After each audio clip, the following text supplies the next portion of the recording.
Tito, just kind of as you look at what you've done this season, what do you take away from what this team was able to do to get here, and then once they were here?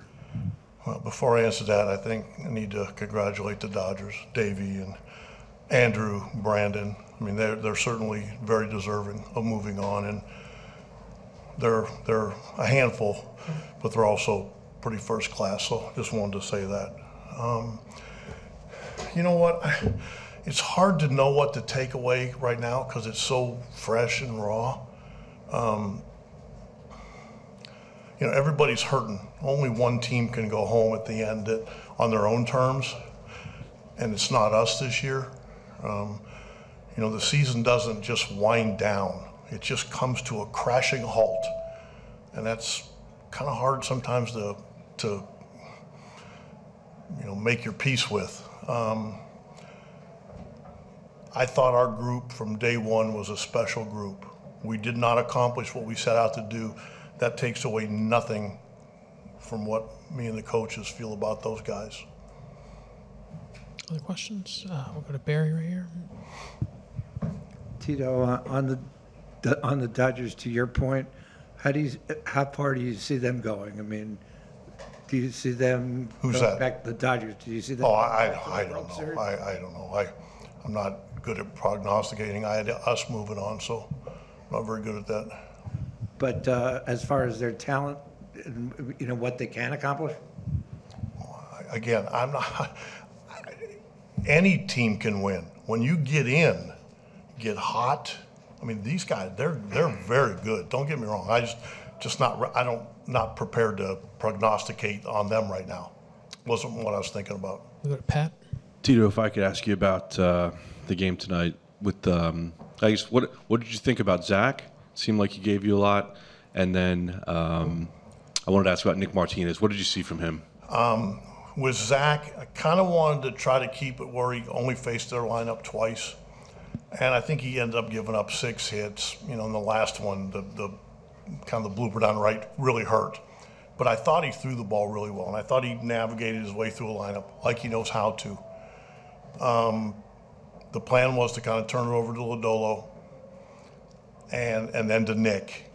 And with Nick, when he gave up, well, we had runner on second, 1 out, and we had the air. And there was a couple ground balls, and then there was a double. So that's, you know, it wasn't his best night. That kid, we wouldn't be here if it wasn't for him. He's a big reason why we got as far as we did. Standing out your right, Tito. You feel like this year and tonight reinforced situational hitting with runners in scoring position? Say it again? This year kind of reinforced the importance of situational hitting and hitting with runners in scoring position. I don't think there's ever a year that it doesn't. That's part of baseball.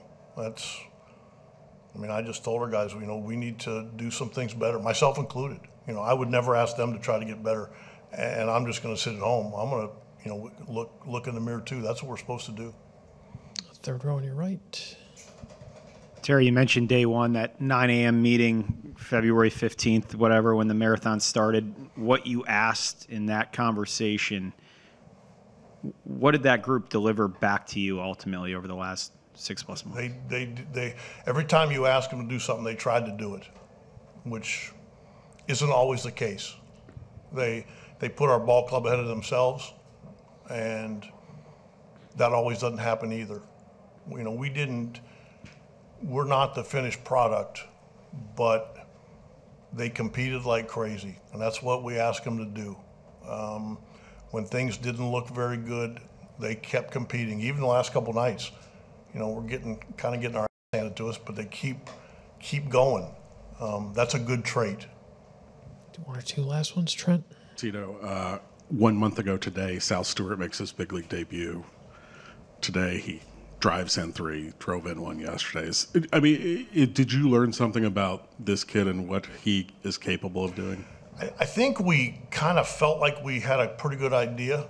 And his offseason is going to be really important because there's so much to love about him, but there's also things he needs to get better at, you know, defensively and things like that. But if he's willing to buy in, which I have a feeling he is, because he wants to be good, there's a very special player there. We'll finish with Pat up front. Tito, now that you'll have some time to sit back and do some analysis and reflect with everyone in the organization, what does that look like for you? And how long do you look at the season before you kind of turn the page? I don't know. Sometimes it's easier. Sometimes it's harder. Like, your emotions. Was it 2017? I'm still having trouble turning from the page because of the way we lost. There'll be a time to, I'm going to stick around in Cincinnati for a couple weeks, and I'll try to see, when you're playing and you're trying to make things reach, even when it doesn't look like it's maybe going to reach, it's not time to look at it. It's time to compete. When it's over, then you can sit back and go, okay, here's maybe what we need to do better. Like, we know we're going to have to kind of rebuild our bullpen. We kind of did it. We had Suitors, our lefty, who's more of a length guy. So there's things we know we need to work on.